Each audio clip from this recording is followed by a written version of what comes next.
السلام عليكم ورحمة الله.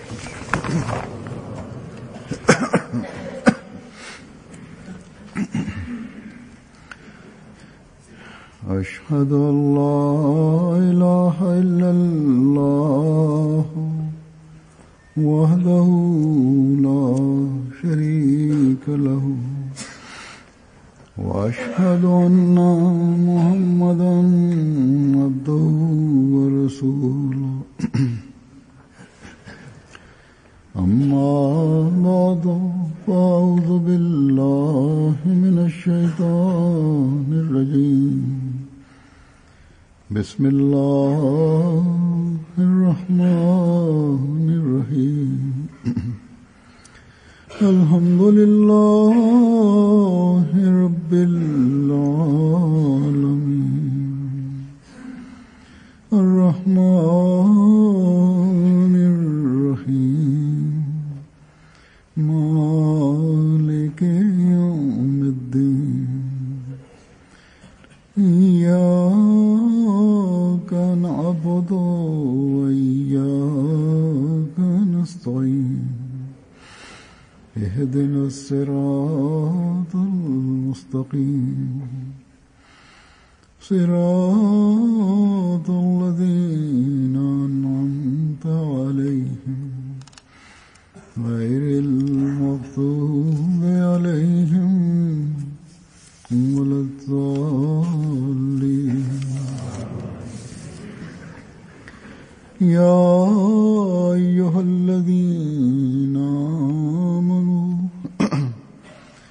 يا أيها الذين آمنوا أطيعوا الله وأطيعوا الرسول وأولي الأمر منكم وإن تنازعتم في شيء فردوه إلى الله والرسول إن كنتم تؤمنون بالله واليوم الآخر ذلك خير وأحسن تأويلا. হে যারা ঈমান এনেছ, আল্লাহ তাআলার আনুগত্য করো এবং রাসূলের আনুগত্য করো এবং তোমাদের শাসকদেরও। আর যদি কোনো বিষয়ে শাসকদের সাথে তোমাদের মতভেদ হয় তাহলে এমন বিষয়ে আল্লাহ এবং রাসূলের দরবারে সুপারিশ করো। যদি তোমরা সত্যিকার অর্থে আল্লাহ এবং পরকালে বিশ্বাস রাখো, এটি সর্বোত্তম পন্থা এবং পরিণামের দিক থেকে সবচেয়ে উত্তম। এই আয়াতে একজন প্রকৃত মুমিন সম্পর্কে একটি নীতিগত কথা বলা হয়েছে। তাকে তার আনুগত্যের বৈশিষ্ট্যকে উত্তমভাবে প্রকাশ করতে হবে, সন্দেহমুক্ত আনুগত্য করতে হবে, ফলাও করে তুলে ধরতে হবে তার এতাতের বৈশিষ্ট্য। তা আল্লাহর এতাত হোক বা আল্লাহর রাসূলের আনুগত্য হোক বা শাসকদেরই আনুগত্য হোক না কেন। অবশ্য সরকার যদি আল্লাহ এবং রাসূলের স্পষ্ট শিক্ষা পরিপন্থী কোন নির্দেশ দেয় তাহলে আল্লাহ এবং রাসূলের নির্দেশই অগ্রগণ্য হবে। কিন্তু যদি ধর্মীয় বিষয়ে হস্তক্ষেপ না করে তাহলে শাসক মুসলমান হোক বা অমুসলিম তাদের আনুগত্য বা এতাত আবশ্যক। হযরত মসিহ মাউদ আলাইহিস সালাতু ওয়াস সালাম এই সম্পর্কে এক জায়গায় বলেন যে কোরআনে নির্দেশ রয়েছে যে আতিউল্লাহ ওয়া আতিউর রাসূল ওয়া উলিল আমরি মিনকুম। উলিল আমরের আনুগত্যের স্পষ্ট নির্দেশ দেওয়া হয়েছে এখানে। যদি কেউ বলে যে গভর্নমেন্ট বা সরকার মিনকুম অর্থাৎ তোমাদের মধ্য থেকে শব্দে অন্তর্ভুক্ত নয়, তাহলে এটি তার স্পষ্ট ভ্রান্তি। সরকার যে কথা শরীয়ত সম্মত বলে তা মিনকুমের অন্তর্ভুক্ত, তারা মিনকুমের অন্তর্গত। যারা আমাদের বিরোধিতা করে না তারা আমাদেরই অন্তর্ভুক্ত, আমাদেরই লোক। फरमाया इशारत তিনি বলেন যে কোরআনের আয়াতে স্পষ্ট ইঙ্গিত রয়েছে যে সরকারের বা গভর্নমেন্টের আনুগত্য করা উচিত। এটি স্পষ্ট কোরআন থেকে যে के এই আয়াতে এদিকে ইশারা বা ইঙ্গিত রয়েছে সরকারের আনুগত্য করা উচিত বা ইতাআত করা উচিত। অতএব এই যুগের হাকাম আদাল বা ন্যায় বিচারক আর সুবিচারক মসিহে মওউদ এটি স্পষ্ট করেছেন। कि सिवाय खुदा ताला আল্লাহ এবং তাঁর রসুলের স্পষ্ট নির্দেশাবলীর পরিপন্থী যদি কোনো নির্দেশ থাকে তা বাদ দিয়ে জাগতিক অন্যান্য বিষয়ে মোমেনের কাজ হল कि वो मुकम्मल तौर দেশীয় আইন 100% মেনে চলা। कवानीन की पाबंदी करे। এই স্বর্ণালী নীতি যদি আজকের যুগের মুসলমানরা वक्त के मुसलमान অনুসরণ করত, অর্থাৎ যুগের সরকার বা শাসকের বিরুদ্ধে যুদ্ধে লিপ্ত হব না, হওয়া উচিত নয়। এটি যদি তারা মেনে চলতো তাহলে পৃথিবীর বিভিন্ন দেশে যে ফিতনা ফাসাদ আর নৈরাজ্য বিরাজমান রয়েছে তা অনেকটা দূরীভূত হতে পারে। बहरहाल আমি এখন इस वक्त मैं इस बहस में बड़े এই বিতর্কে যাচ্ছি না যে শাসকদের কতটা দোষ कसूर है और আর যারা শাসিত তাদের কতটা দোষ রয়েছে, আর এই কারণে উম্মতে মুসলিমা কতটা ক্ষতিগ্রস্ত হচ্ছে সেই আলোচনায় না গিয়ে হযরত মসিহে মওউদ আলাইহিস সালাতু ওয়াস সালামের একটা দীর্ঘ উদ্ধৃতি আপনাদের সামনে উপস্থাপন করব, যা আনুগত্যের মান, जो इताअत के ইতাআতের গুরুত্ব, আনুগত্য না করার इताअत ना ক্ষয়ক্ষতি আর ইসলামের প্রসার এবং বিস্তারের ক্ষেত্রে इताअत के किरदार ইতাআতের ভূমিকা এবং ইতাআতের বিভিন্ন দিক নিজের মাঝে রাখে। এই যুগে में আহমদীরাই একমাত্র इस बात এক সঠিক ইতাআতের দৃষ্টান্ত স্থাপন করতে পারে আর পৃথিবীকে और दुनिया को दिखा सकते हैं দেখাতে বা বলতে পারে যে কিভাবে মুসলমানদের সম্মান এবং মর্যাদা প্রতিষ্ঠিত করা যায়। কিন্তু এক্ষেত্রে নিজেদের ব্যবহারিক দৃষ্টান্ত প্রথমে দৃষ্টিতে রাখা চাই, নিজেদের আনুগত্যের মানকে উন্নত করার দিকটি উপর বেশি গুরুত্ব দেওয়া উচিত। হযরত মসিহে মওউদ আলাইহিস সালাতু ওয়াস সালাম বলছেন যে অর্থাৎ আল্লাহ এবং তার রসুল এবং বাদশাদের আনুগত্য করো। ইতাআত বা আনুগত্য এমন একটি বিষয় যে সত্যিকার অর্থে যদি ইতাআত করা হয় তাহলে হৃদয়ে এক জ্যোতি আর আত্মায় একটি সুখ ও আনন্দ আর জ্যোতি সৃষ্টি হয়। সংগ্রাম বা इताअत की इस कदर जरूरत नहीं है চেষ্টা সাধনার ততটা প্রয়োজন নেই যতটা ইতাআত বা আনুগত্যের প্রয়োজন রয়েছে। হ্যাঁ, শর্ত হলো ইতাআত সত্যিকার ইতাআত হওয়া চাই। এটি একটি কঠিন বিষয়। ইতাআত বা আনুগত্যে নিজের কামনা বাসনার উপর ছুরি চালানো আবশ্যক হয়ে যায়। এছাড়া কোনোভাবে আনুগত্য বা ইতাআত করা সম্ভব নয়। কামনা বাসনা এমন একটি বিষয় যা বড় বড় একত্ববাদীদের হৃদয়েও প্রতিমায় পর্যবসিত হতে পারে, প্রতিমা বা মূর্তির রূপ ধারণ করতে পারে। সাহাবা রিদওয়ানুল্লাহ আলাইহিম কতটা কৃপাধন্য ছিলেন, তারা কতটা মহানবী সাল্লাল্লাহু আলাইহি ওয়াসাল্লামের আনুগত্যে বিলীন জাতি ছিলেন।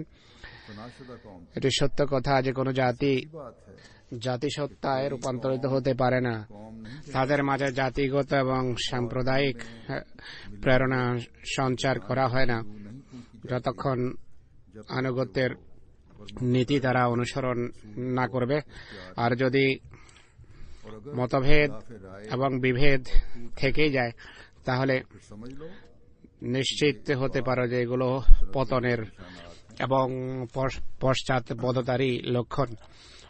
फिर जवाली তিনি বলেন মুসলমানদের দুর্বলতা फरमाया मुसलमान এবং অধপতনের और तनज्जुल के मिंबर কারণগুলোর মাঝে পারস্পরিক মতভেদ এবং অভ্যন্তরীণ বিবাদ বিতণ্ডাও রয়েছে। অতএব যদি মতভেদ इख्तिलाफ राय ছেড়ে দেয় আর একজনের আনুগত্য করে की इताअत যার আনুগত্য এবং ইতাআতের আল্লাহ তাআলা নির্দেশ দিয়েছেন, ताला ने हुक्म दिया है তাহলে যে কাজেই করতে চায় चाहते हैं তা হয়ে যায়। আল্লাহ তাআলার পবিত্র হাত জামাতের উপর থাকে, অর্থাৎ জামাতের পক্ষে কাজ করে। এতে অন্তর্নিহিত রহস্য হলো আল্লাহ তাআলা একত্ববাদ বা তাওহীদ বা ঐক্যকে পছন্দ করেন। আর এই ঐক্য প্রতিষ্ঠিত হতে পারে না যতক্ষণ ইতাআত বা আনুগত্য না করা হবে। মহানবী সাল্লাল্লাহু আলাইহি ওয়াসাল্লামের যুগে সাহাবারা সুমহান এবং সুচিন্তিত মতামত ও দৃষ্টিভঙ্গি রাখতেন। আল্লাহ তাআলা তাদেরকে এমন ভাবে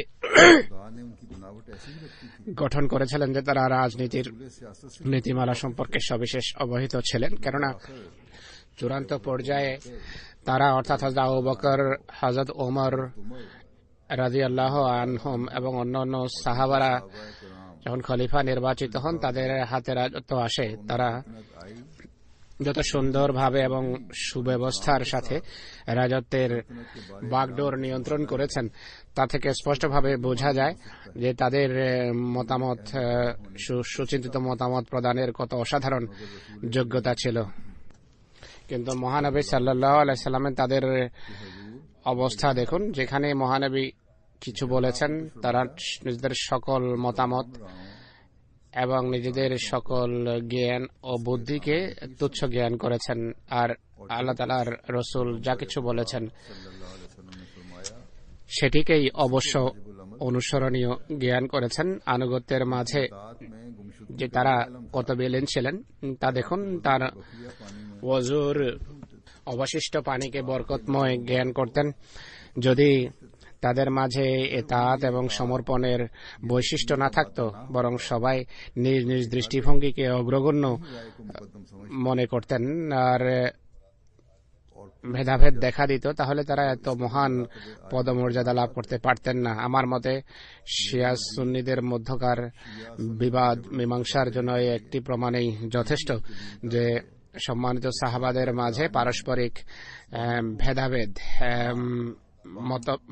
কোন প্রকার ভেদাভেদ এবং শত্রুতা ছিল না। কেননা তাদের উন্নতি এবং তাদের সফলতা এ বিষয়ের সাক্ষ্য বহন করে যে তারা ঐক্যবদ্ধ জাতি ছিলেন। কারো বিরুদ্ধে কোনো শত্রুতা ছিল না। নির্বোধ শত্রুরা বলে যে ইসলাম তরবারির জোরে বিস্তার লাভ করেছে, কিন্তু আমি বলছি যে এই কথা সত্য নয়। প্রকৃত কথা হলো হৃদয়ের স্রোতস্বিনী ইতাআতের পানিতে কানায় কানায় ভরে প্রবহমান ছিল। এটি সেই ইতাআত এবং ঐক্যেরই ফসল যে তারা অন্যের হৃদয় জয় করেছেন, অন্যদের বশীভূত করেছেন। আমার মতামত হলো যে তরবারি তাদেরকে হাতে নিতে হয়েছে সেটি শুধু আত্মরক্ষামূলক ভাবে নিতে হয়েছে, নতুবা তারা তরবারি হাতে না নিলেও শুধু কথার মাধ্যমে তারা পৃথিবী জয় করতে পারতেন। সুখন কাজদিল বেরু আয়াত নশীনদ লাজরম পরদিল, অর্থাৎ যে কথা হৃদয় থেকে উদ্ভূত হয় এতে সন্দেহ নেই যে তার হৃদয়ে অবশ্যই প্রভাব বিস্তার করে। মন থেকে উদ্ভূত কথা মন জয় করে। তিনি বলেন যে তারা এটি সত্য গ্রহণ করেছিলেন এবং আন্তরিকভাবে গ্রহণ করেছিলেন। কোন প্রকার কৃত্রিমতা বা প্রদর্শন বা লোক দেখানো আচরণ ছিল না। তাদের নিষ্ঠাই তাদের জন্য সফলতা বয়ে এনেছে। এটি সত্য কথা যে নিষ্ঠাবান নিষ্ঠার তরবারি ব্যবহার করে সফলতার জন্য। তিনি অর্থাৎ মহানবী সাল্লাল্লাহু আলাইহি ওয়াসাল্লামের পবিত্র চেহারা অবয়ব, যাতে আল্লাহর উপর তাওয়াক্কুল বা ভরসার জ্যোতি ছিল, যাতে ছিল জালালি এবং জামালি অর্থাৎ প্রতাপ ও সৌন্দর্যের বৈশিষ্ট্য, তাতে এক অসাধারণ আকর্ষণ ছিল যা অবলীলায় হৃদয়কে তার প্রতি আকৃষ্ট করত। এরপর তার জামাত রাসূলের আনুগত্যের সেই দৃষ্টান্ত স্থাপন করেছে। তাদের অবিচলতা অলৌকিক মুজিজা থেকেও বড় নিদর্শন ছিল। যারাই তাদেরকে দেখত তারা অবলীলায় তাদের পানে ছুটে আসত। তারা যে নমুনা দেখিয়েছেন, যে আদর্শ অবিচলতার সাথে প্রদর্শন করা অব্যাহত রেখেছেন, তারই নিদর্শন যে যেই তা দেখেছে সে অবল্লায় তাদের পানে ছুটে এসেছে। এক কথায় সাহাবাদের মতো ঐক্য এবং অবস্থার এখনো প্রয়োজন রয়েছে, কারণ আল্লাহ তাআলা এই জামাত যা মসিহ মওউদের হাতে গঠিত হচ্ছে সেই জামাতের সাথে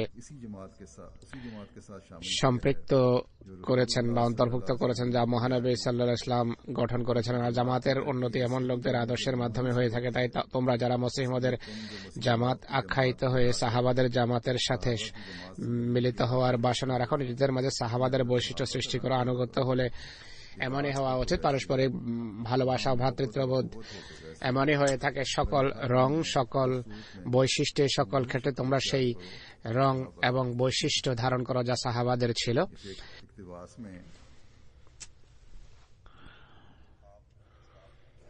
এই উদ্ধৃতিতে তিনি আলাইহিস সালাতু ওয়াস সালাম অনেক বিষয়ের পর্দা উন্মোচন করেছেন। প্রথম কথা হলো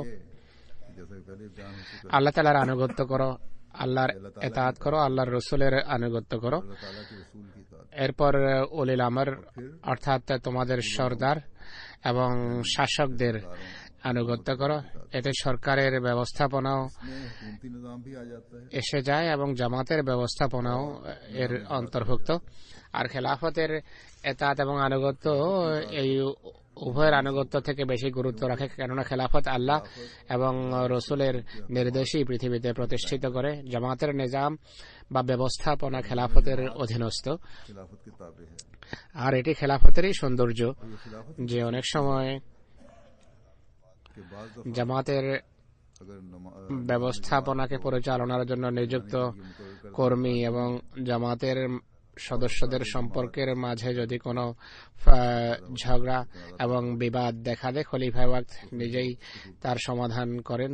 এটি তার দায়িত্বাবলীর অন্তর্গত বিষয়। এখানে এটি স্পষ্ট হওয়া উচিত, আমি যেভাবে বলেছি খেলাফতের ইতাআত এবং আনুগত্য সরকারের আনুগত্যের চেয়ে বেশি গুরুত্ব রাখে। তো কারো এই বিষয়টি ভুল বোঝা উচিত নয়। খলিফা ওয়াক্ত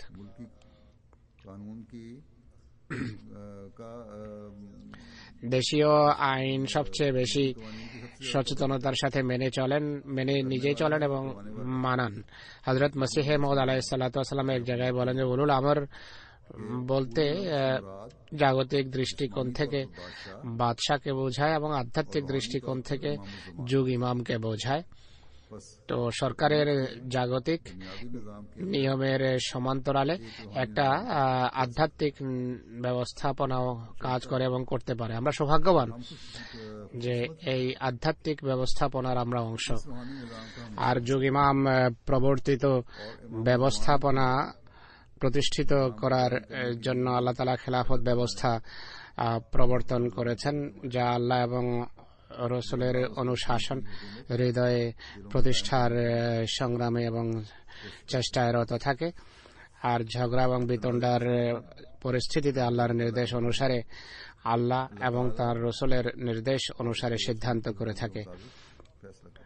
এটিও আমাদের প্রতি খোদার মহান অনুগ্রহ যে খেলাফত ব্যবস্থা যা আমাদের মাঝে রয়েছে। নতুবা আল্লাহ এবং রসুলের দিকে বিষয় ফিরিয়ে নিয়ে যাওয়ার ক্ষেত্রে মুখতালিফ ফিরকা এবং ফিরকাবিদদের নিজস্ব ব্যাখ্যা এবং তাফসীর রয়েছে, যা এমন যে কোন কোন বিষয়ের সমাধানের পরিবর্তে সমধিক জটিলতা সৃষ্টি করে এবং জটিলতার জন্ম দিতে পারে।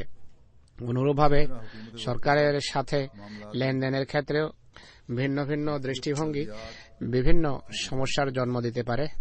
অতএব কোন বিষয়ের ব্যাখ্যা এবং সিদ্ধান্ত খেলাফতের অধীনস্থ থেকেই করা সম্ভব।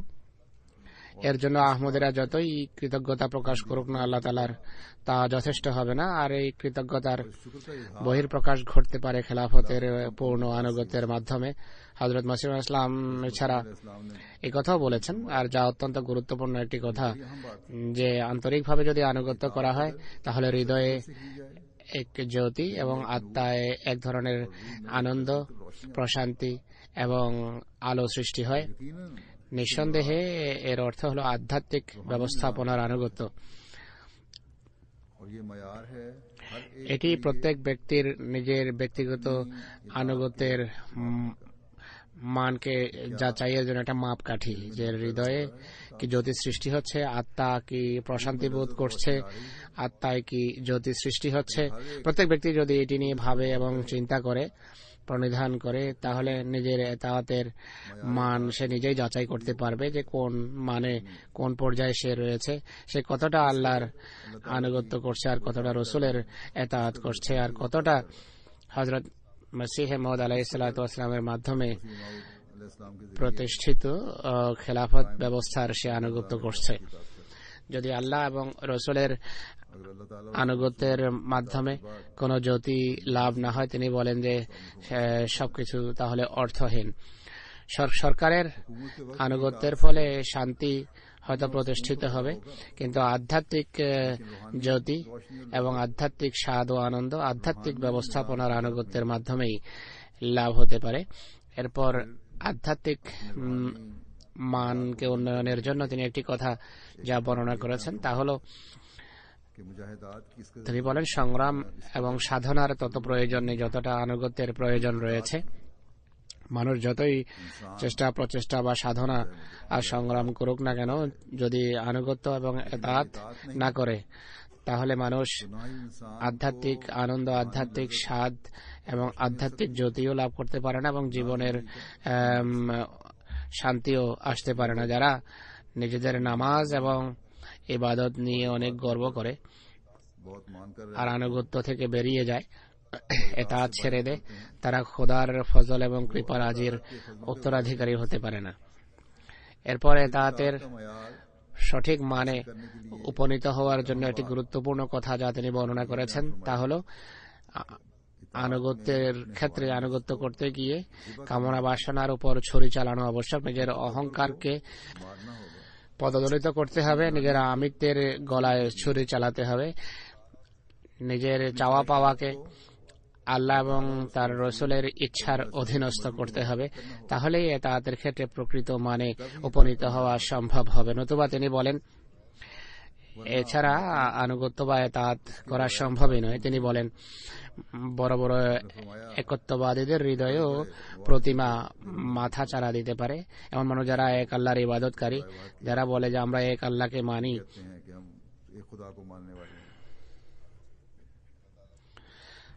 সবসময় তাদের দাবি অনুসারে তাদের হৃদয়ে খোদা তাআলাই বিরাজ করেন। তিনি বলেন যে এমন মানুষের হৃদয়ে মূর্তি ও প্রতিমা রাজত্ব করতে পারে।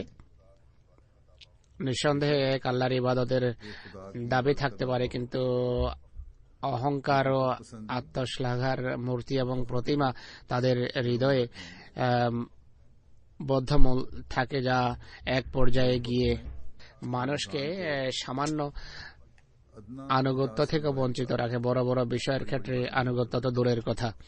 তিনি স্পষ্ট করেছেন যে সাহাবা রিদওয়ানুল্লাহ আলাইহিম প্রকৃত এতাআত এবং আনুগত্যের পরেই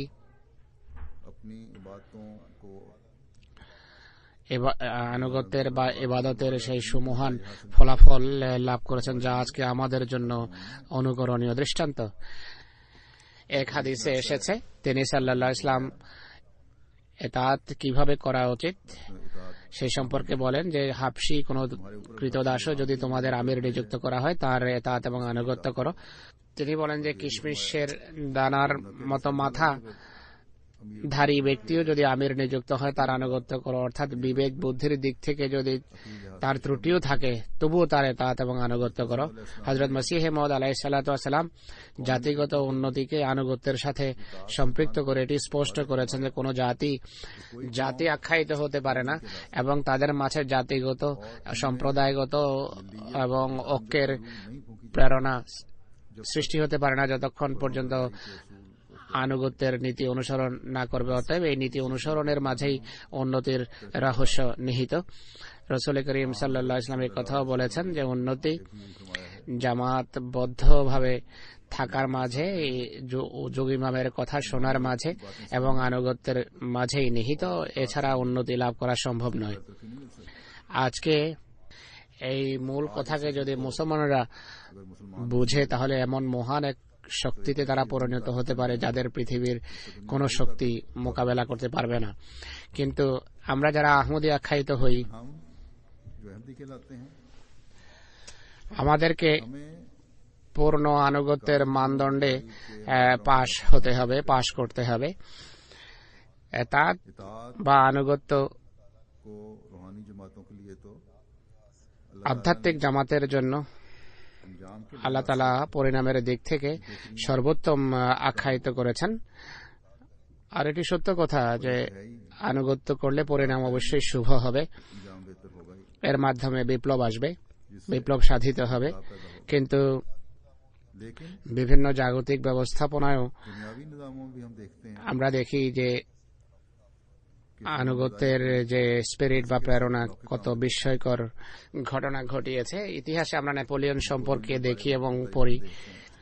বলা হয় যে ফ্রান্সের ক্ষমতার বাগডোর তিনি তখন নিজের হাতে নিয়েছেন যখন ফ্রান্স উন্নতির শিখর থেকে ক্রমশ অধপতিত হচ্ছিল, नीचे नीचे गिर जाती দেশ ক্রমশ পতনের দিকে যাচ্ছিল। है। हालत खराब से खराब हो रही थी। নেপোলিয়ন জনসাধারণকে বলে যে लोगों से कहा যতদিন তোমাদের মাঝে বিভেদ में तफरीका এবং অনৈক্য থাকবে তোমরা সফল হতে পারবে না। तुम कामयाब नहीं हो যদি এতাআত করো, सकते। अगर तुम इताअत আনুগত্যের जारी চেতনায় সমৃদ্ধ হও, তাহলে তোমরা জয়যুক্ত হবে, উন্নতি করবে, নিজেদের সত্যিকার মর্যাদা লাভে সক্ষম হবে। चुनाचे যারা দেশের শুভাকাঙ্ক্ষী ছিল তারা के जो खैर নেপোলিয়নের কথা শিরোধার্য করে ने उसकी बात মানে এবং তার চতুর্পাশে তারা সমবেত হয়, ঐক্যবদ্ধ হয়, তাকেই নেতা নিযুক্ত করে। এতাআত এবং আনুগত্যের সর্বোত্তম দৃষ্টান্ত তারা স্থাপন করে, এমন প্রেরণা তিনি তাদের মাঝে সঞ্চার করেন যে তারা তার চতুর্পাশে সমবেত থাকত এবং তার সব কথা শিরোধার্য করত। বরং বলা হয় যে তারা এমন দৃষ্টান্ত স্থাপন করেছে दिखाया যে এটি নেপোলিয়নের নিজের জীবনে এক বিপ্লব এনেছে। को भी बदल दिया। যদিও बावजूद इसके कि वो इताअत के लिए कहा जाता था, তাদের মানুষকে তিনি এতাআতের জন্য বলতেন, কিন্তু তারা যখন এতাআত করলো সেই তাদের এতাআত নেপোলিয়নের জীবনে বিপ্লব আনে। যাই হোক, একটি সময় এমনও আসে যখন এক বড় যুদ্ধে নেপোলিয়ন পরাজিত হয় আর ইটালির একটি দ্বীপে তাকে দেশান্তরিত করা হয়, আবদ্ধ রাখা হয়। সেখানে কিছুদিন পর কারো সাহায্যে लोगों की मदद से আবার সে মুক্তি লাভ করে এবং পুনরায় ফ্রান্সের উপকূলে ফিরে আসে। ততদিনে ফ্রান্সে নতুন সরকার এবং নতুন ব্যবস্থাপনা রাজত্ব করছিল, প্রবর্তিত ছিল। বাদশাহ পাদ্রীদেরকে ডেকে पादरियों को बुलाकर उनके जरिए তাদের মাধ্যমে भाइयों से বাইবেলে হাত রেখে সৈন্যদের কাছ থেকে অঙ্গীকার নিয়েছিল তারা নতুন সরকারের আনুগত্য করবে, এতাআত করবে। বাদশাহ বাইবেলে হাত बादशाह ने बाइबल রেখে অঙ্গীকার নিয়েছেন এই জন্য যে সে জানতো যে নেপোলিয়ন মানুষের মাঝে এতাআত ও আনুগত্যের এমন প্রেরণা সঞ্চার করেছিল যে যদি সে ফিরে আসে তাহলে মানুষ পুনরায় তার দলে যোগ দেবে। নেপোলিয়ন যখন কারাগার থেকে কোনোভাবে ऐसे रिहा মুক্তি লাভ করার পর ফ্রান্সে ফিরে আসে, उसकी मदद की, वापस फ्रांस आया। তখন সেখানে সে নিজের চতুর্পাশে এমন লোকদেরকে, ভূস্বামীদের এবং সাধারণ মানুষের নিজের চতুর্পাশে সমবেত করতে থাকে যারা তার প্রতি অনুগত ছিল, তাদের একত্রিত করেন। তারা কোনো অভিজ্ঞ সেনাবাহিনী ছিল না, অস্ত্রশস্ত্র ছিল না। असला भी उनके पास इतना नहीं था। যাই হোক, বাদশাহ যখন बहरहाल এটি জানতে পারে बादशाह को पता लगा সে এক জেনারেলকে সৈন্যবাহিনী সহ পাঠায় তাকে নিশ্চিহ্ন করার জন্য। खत्म करें। দৈবক্রমে তারা এমন একটি স্থানে মুখোমুখি হয় যেই জায়গায় ছিল একটা সংকীর্ণ গিরিপথ, যেখানে মাত্র কয়েক ব্যক্তি পাশাপাশি যে পথ অতিক্রম করতে পারতেন। নেপোলিয়ন তার সৈন্যদের এগিয়ে যাওয়ার নির্দেশ দেয়, তারা এগিয়ে যায়, কিন্তু সরকারি বাহিনী বৃষ্টি বর্ষণ করে তাদেরকে হত্যা করে। এরপর সে আরো সৈন্য পাঠায়, তারাও মারা যায়। একই পরিণতির তারা সম্মুখীন হয়। অবশেষে সৈন্যরা বলে যে সামনে অগ্রসর হওয়ার কোনো সুযোগ নেই, সামনে শত্রু, রাস্তা সংকীর্ণ, এদিক সেদিক হওয়া তো সম্ভব নয়। একই সাথে তারা এটিও বলে যে আমরা বাইবেল হাতে নিয়ে কসম খেয়েছি যে অঙ্গীকার করেছে যে সরকারের সাথে থাকব আর সৈন্যদেরকে আমরা এভাবে হত্যা এবং নিশ্চিহ্ন করব।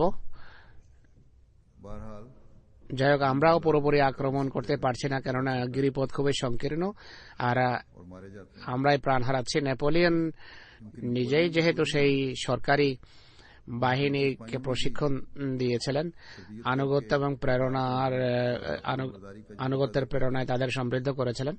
নেপোলিয়ন তার অনুগত যে বাহিনী ছিল তাদেরকে বলেন যে कि उनसे कहो তোমরা গিরিপথে যাও আর বলো যে নেপোলিয়ন বলছেন রাস্তা খালি করে দাও। কিন্তু এটি শোনার পরও সরকারি সৈন্যরা গুলি বর্ষণ করতে থাকে এবং বলে যে বাইবেল হাতে নিয়ে আমরা শপথ করেছি তাই নেপোলিয়ন নির্দেশ মানা আমাদের জন্য সম্ভব নয়। নেপোলিয়ন এটি বিশ্বাস করতে পারেননি, नेपोलियन को इस पर यकीन न आया। কেননা তার ধারণা ছিল যে আমি এমন ভাবে এদের প্রশিক্ষণ দিয়েছি যে এটি সম্ভবই নয় যে তারা আমার কথা মানবে না, কেননা আমি তাদের মাঝে আনুগত্যের এবং এতাতের প্রেরণা সঞ্চার করেছি। এটি কিভাবে হতে পারে তারা আমার বাহিনীকে লক্ষ্য করে গুলি ছুড়বে? সে আরো সৈন্য পাঠিয়েছে, তারাও মারা যায়, একই পরিণতির সম্মুখীন হয় তারা। অবশেষে নেপোলিয়ন নিজে যাওয়ার সিদ্ধান্ত নেন যে আমি গিয়ে দেখব কিভাবে তারা আমার কথা অস্বীকার করতে পারে। তিনি যান এবং বলেন যে আমি নেপোলিয়ন, তোমাদেরকে বলছি যে রাস্তা ছেড়ে দাও। সরকারি বাহিনীর জেনারেল বলে যে এখন দিন বদলে গেছে, আমরা নতুন সরকারের সাথে বিশ্বস্ততার অঙ্গীকার করেছি। কিন্তু নেপোলিয়নের দৃঢ় বিশ্বাস ছিল যে আনুগত্যের পাঠ নেপোলিয়ন নিজে তাদেরকে দিয়েছেন, আর এত দ্রুত তারা সেই পাঠ বিস্তৃত হতে পারে না। নেপোলিয়ন বলেন যে আমার সৈন্যদেরকে অবশ্যই এগিয়ে যেতে হবে, যদি আমার শেখানো পাঠ তোমরা ভুলে যাও। সরকারি বাহিনীকে তিনি বলেন যদি আমার শেখানো লেসন বা পাঠ যদি তোমরা ভুলে যাও তাহলে নাও আমি তোমাদের সামনে দাঁড়িয়ে আছি, যার ইচ্ছা হয় নিজের বাদশার বুকে গুলি করতে পারে। আমি এতদিন তোমাদের মাঝে রাজত্ব করছিলাম, তোমরা যদি নিজেদের বাদশাকে হত্যা করতে চাও তাহলে হত্যা করো, আমার বক্ষ লক্ষ্য করে গুলি করো। নেপোলিয়নের এই কথা বলতেই সেই সকল সৈন্যদের পুরো বিশ্বস্ততা এবং আনুগত্যের পুরনো প্রেরণা ফিরে আসে। তারা নেপোলিয়ন জিন্দাবাদ বলে তার সেনাবাহিনীতে যোগ দেয়। আর এটিও বলা হয় যে তাদের মাঝে অনেকেই শিশুর মতো অঝরে কাঁদছিল। এই সংবাদ যখন সরকারি বাহিনীর জেনারেলের কর্ণগোচর হয়, সে পিছনে ছিল সৈন্যদের সাথে, সে এগিয়ে আসে আক্রমণের জন্য। কিন্তু তার কানে যখন নেপোলিয়নের কথা পৌঁছে যে তোমাদের বাদশা নেপোলিয়ন তোমাদের ডাকছেন, তখন সেই বাহিনী এবং জেনারেল পরের যে অঙ্গীকার ছিল সরকারের সাথে সেটি তারা বিস্তৃত হয়, আর আনুগত্যের প্রথম যে অঙ্গীকার ছিল তার উপর তারা ফিরে আসে, প্রতিষ্ঠিত হয়। তো এই ছিল নেপোলিয়নের প্রচেষ্টা। ফ্রান্সের ভয়াবহ অনৈক্যের মাঝে তিনি আনুগত্যের সুগভীর প্রেরণা সঞ্চার করেছেন। হযরত মুসলিহ মাউদ রাদিয়াল্লাহু আনহু এক জায়গায় এই দৃষ্টান্ত উপস্থাপন করে বলেন যে নেপোলিয়ন বা তার মতো অন্য নেতৃবৃন্দের পিছনে সেই ঐশী সমর্থন ছিল না যা সত্য ধর্মের পিছনে থেকে থাকে, কিন্তু তা সত্ত্বেও তারা বিপ্লব আনয়ন করেছে। কিন্তু বয়াতকারীদের পরিস্থিতি সম্পূর্ণ ভিন্ন হয়ে থাকে। বয়াতের অর্থই হলো আনুগত্যের মাঝে নিজেকে বিলীন করা, আর এই অর্থ এত সুমহান যে জাগতিক বিষয়ের আনুগত্য এর সামনে দাঁড়াতেই পারে না। তিনি বলেন আতিউল্লাহ ওয়া আতিউর রাসূল ওয়া উলিল আমরি মিনকুম। এটি এমন একটি শিক্ষা, এমন একটি রহস্য যে যতদিন কোনো জাতি এটি অনুসরণ না করবে, তারা সত্যিকার কোনো ধর্মের অনুসারী হোক বা এটি সম্পর্কে অজ্ঞই থাকুক না কেন, এমন জাতি কখনো সফল কাম হতে পারে না। হযরত মুসলিম ইসলামের এই উক্তিকে আমাদের সবসময় সামনে রাখতে হবে। জাতিসত্তায় পরিণত হতে হলে ঐক্য এবং আনুগত্য একান্ত আবশ্যক। এছাড়া শুধু অধপতন এবং পশ্চাৎপদতাই মানুষ দেখবে। এছাড়া কোরআনও আমাদের সামনে স্পষ্ট করেছে, আল্লাহ তাআলা নিজেই বলেন যে ওয়াতাসিমু বিহাবলিল্লাহি জামিআন ওয়া লা তাফাররাকু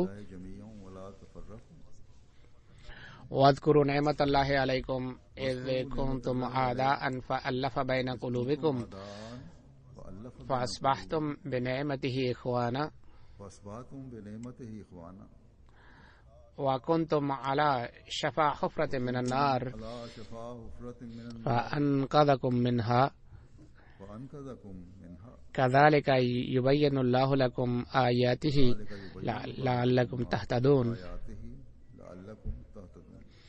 অর্থাৎ আল্লাহর রজ্জুকে সবাই সমবেতভাবে আঁকড়ে ধরো আর ভেদাভেদ করো না। তোমাদের উপর খোদার যে নেয়ামত বর্ষিত হয়েছে তা স্মরণ করো। যখন তোমরা পরস্পর শত্রু ছিলে তিনি তোমাদের মাঝে প্রীতি সঞ্চার করলেন। এরপর তার নেয়ামতের কল্যাণে তোমরা ভাই ভাই হয়ে গেলে। তোমরা অগ্নিকুণ্ডলীর কিনারায় দণ্ডায়মান ছিলে, তা থেকে তিনি তোমাদেরকে রক্ষা করলেন। এইভাবে আল্লাহ তাআলা তোমাদের জন্য স্বীয় নিদর্শনাবলী খোলাসা করে বর্ণনা করেন যে হয়তো এর মাধ্যমে তোমরা সঠিক পথের দিশা পাবে। অতএব স্পষ্ট নির্দেশ এটি আল্লাহ তাআলার। কিন্তু মুসলমানদের দুর্ভাগ্য, এই স্পষ্ট নির্দেশ এবং এই স্পষ্ট উক্তি সত্ত্বেও তারা ভেদাভেদের ক্ষেত্রে সীমা ছাড়িয়ে গেছে। খোদার যে নেয়ামত তাদের উপর বর্ষিত হয়েছে তাকে তারা অবজ্ঞা করেছে। যে সেই পতন এবং অধপতন এবং পশ্চাৎপদতার চরম সীমায় তারা পৌঁছে গেছে। হযরত মসিহ মাউদের যুগ থেকেই মুসলমানরা এই অবস্থার সম্মুখীন। তিনি বলেন, যেভাবে মসিহ মাউদ বলেছেন, সেই যুগেই এই অবস্থা বিরাজমান ছিল, কিন্তু এখন তো অবস্থা আরো অধপতিত হয়েছে, কিন্তু বোঝে না। হযরত মসিহ মাউদ আলাইহিস সালাম বলেন যে যদি ভেদাভেদ এবং মতভেদ পরিহার করো আর একজনের আনুগত্য করো, অর্থাৎ যুগ ইমামের এতাআত আনুগত্য করো। আল্লাহ তাআলা এই যুগে একজনকে মহানবী সাল্লাল্লাহু আলাইহি ওয়াসাল্লামের পবিত্র দাস হিসেবে পাঠিয়েছেন।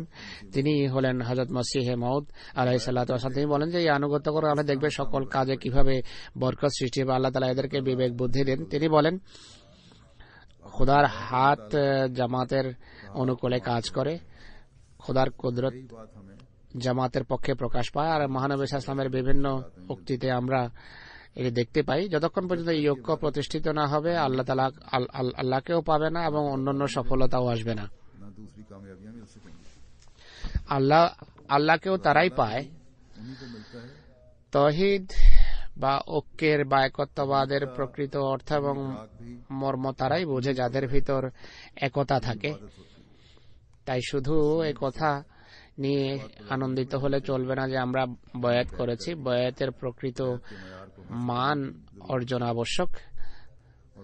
আর বয়াতের অর্থ সেটি যা বয়াতের শাব্দিক অর্থ থেকে বোঝা যায়, তা হলো নিজেকে বিক্রি করে দেয়া, বিকিয়ে দেয়া। কেবল তবেই খোদার কৃপা ভাজন হতে পারবো। হযরত মসিহ মাউদ আলাইহিস সালাতু ওয়াস সালাম, হযরত আবু বকর, হযরত ওমর রাদিয়াল্লাহু আনহুমের দৃষ্টান্ত দিয়ে আর অন্যান্য সাহাবাদের সার্বিক দৃষ্টিকোণ থেকে উল্লেখ করে এটি স্পষ্ট করেছেন যে তাদের মতামত এবং দৃষ্টিভঙ্গি ছিল সঠিক। জাগতিক এবং রাজনৈতিক প্রজ্ঞা তাদের ছিল, আর সময়ে তাদের এই সকল প্রজ্ঞা প্রকাশ পেয়েছে। আর বড় সুন্দরভাবে তারা সুচারুরূপে তারা রাজত্ব করেছেন। কিন্তু মহানবী সাল্লাল্লাহু আলাইহি ওয়াসাল্লামের জীবনে এমন মনে হতো যে তারা কিছুই জানেন না। পূর্ণ আনুগত্য এবং নির্দেশাবলী মেনে চলা ছিল তাদের দৈনন্দিন রীতি। নিজেদের সকল মতামত, বুদ্ধি এবং মেধাকে তারা তুচ্ছ জ্ঞান করতেন। পৃথিবী দেখেছে যে সাহাবারা কিভাবে সারা পৃথিবীর নেতৃত্ব দিয়েছেন। এই শিক্ষাই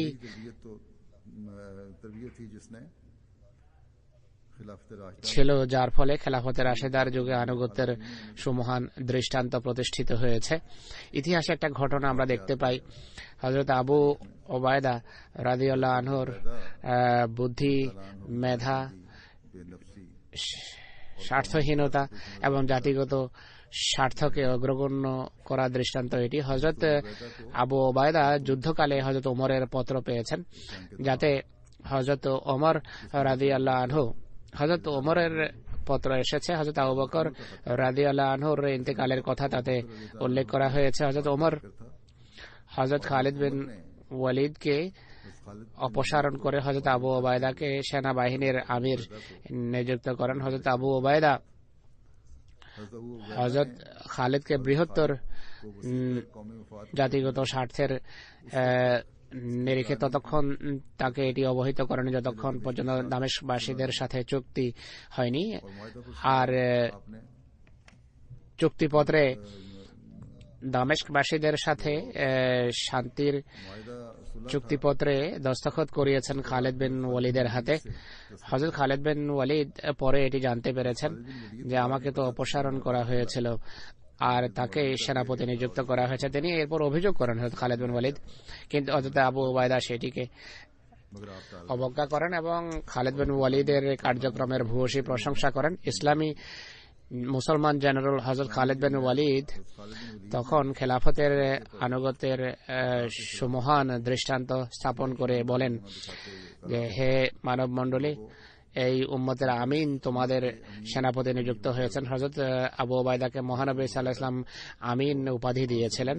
হযরত আবু ওবায়দা রাদিয়াল্লাহু আনহু প্রত্যুত্তরে বলেন যে, আমি মহানবী সাল্লাল্লাহু আলাইহি ওয়াসাল্লামকে কথা বলতে শুনেছি যে খালিদ আল্লাহর একটি তরবারি আর গোত্রের সর্বোত্তম যুবক। তো এ ছিল সানন্দে যুগ খলিফার সিদ্ধান্তকে শিরোধার্য করা। আজও অনেক সময় এমন ঘটনা ঘটে, সচরাচর দেখা যায় না। আল্লাহ তাআলার ফজলে জামাতের ভিতরে এতাতের সুগভীর প্রেরণা রয়েছে, কিন্তু কিছু লোক এমনও আছে তাদেরকে যখন কোনো পদ থেকে অপসারণ করা হয় তারা প্রশ্ন করে কেন অপসারণ করানো হলো, কি কারণে সরানো হয়েছে, কি ত্রুটি ছিল আমাদের। ইতিহাস যে দৃষ্টান্ত আমাদের সামনে তুলে ধরে এটি যদি সামনে রাখা হয় তাহলে কখনো এই ধরনের প্রশ্ন মাথায় দানা বাঁধতে পারে না বা এমন প্রশ্ন ওঠার কথা নয়। যাই হোক, আমাদের স্মরণ রাখতে হবে যে আজও একই কোরআন আমাদের হাতে রয়েছে, যাতে আল্লাহ তাআলার নির্দেশাবলী রয়েছে। একই রসুলের আমরা অনুসরণ করি, যিনি আমাদের পথের দিশা দিয়েছেন। হাদিসের গ্রন্থে সেই পথের দিশা আমরা দেখতেও পাই, কিন্তু মুসলমানদের অবস্থা দেখুন। হয়তো তারা পরস্পরের বিরুদ্ধে নৈরাজ্যে লিপ্ত বা পৃথিবীর সামনে তারা হস্ত প্রসারিত করে রেখেছে, হাত পাচ্ছে।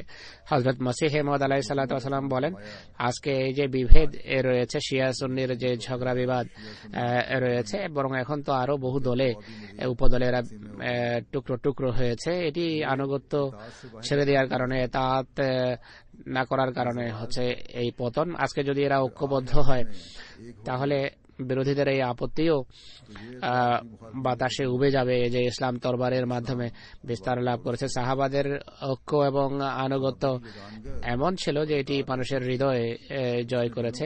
তাই এই ঐক্যের আজ প্রয়োজন রয়েছে। আর বিশেষ করে হযরত মসিহ মাউদ আলাইহিস সালাতু ওয়াস সালাম তার জামাতের মনোযোগের দিকে আকর্ষণ করেছেন যে মসিহ মাউদের জামাতকে, অর্থাৎ তোমাদের মাঝে সাহাবাদের বৈশিষ্ট্য সৃষ্টি হওয়া চাই, সাহাবাদের রঙে রঙিন হওয়া আবশ্যক, যেন তোমাদের সত্যতার তরবারি শত্রুকে খণ্ড বিখণ্ড করে। আর এটি তখনই সম্ভব হবে যখন পূর্ণ আনুগত্য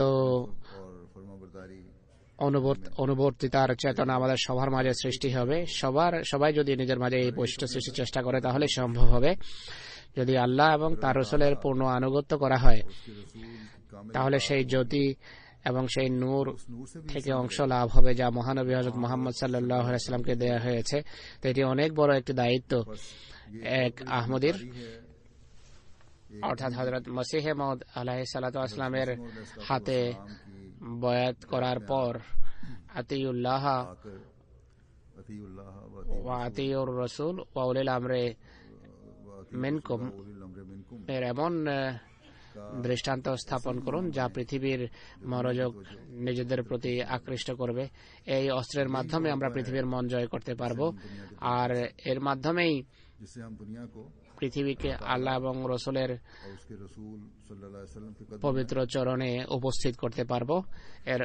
এর শক্তিতে বলিয়ান হয়ে পৃথিবীকে পথের দিশা দিতে পারবো, পৃথিবীর ফিতনা ফাসাদ এবং নৈরাজ্যের অবসান ঘটাতে পারবো। যেমন আমি যেভাবে বলেছি, আমাদের কাছে हमारे पास কোরআনের আকারে খোদা তাআলার আদেশ নিষেধ রয়েছে যা আমাদের জন্য অনুসরণীয় অনুকরণীয় हमारे लिए काबिल इताअत है, हमारे पास এবং और काबिल अमल है। আমাদের কাছে মহানবী সাল্লাল্লাহু আলাইহি ওয়াসাল্লামের উত্তম আদর্শ রয়েছে, অনুসরণীয় আদর্শ রয়েছে, যার আনুগত্য করা, যার ইতাআত করা আমাদের জন্য আবশ্যক করা হয়েছে। আমাদের মাঝে উলিল আমরের আধ্যাত্মিক ব্যবস্থাপনাও রয়েছে যা আল্লাহ এবং রসুলের নির্দেশের প্রতি সবসময় মনোযোগ আকর্ষণ করে থাকে আমাদের। তাই আমাদের মাঝে এবং অন্যদের মাঝে একটা স্পষ্ট পার্থক্য সৃষ্টি করতে না পারার কোনো কারণ নেই। আল্লাহ তাআলা আমাদের সবাইকে সেই সুযোগ এবং তৌফিক দান করুন, সেই সামর্থ্য দিন। আর হযরত মসিহ মউদ আলাইহিস সালাতু ওয়াস সালামের আমাদের কাছে যে প্রত্যাশা রয়েছে সেই প্রত্যাশা যেন পূর্ণ হয়। আল্লাহ তাআলা আমাদের তৌফিক দিন।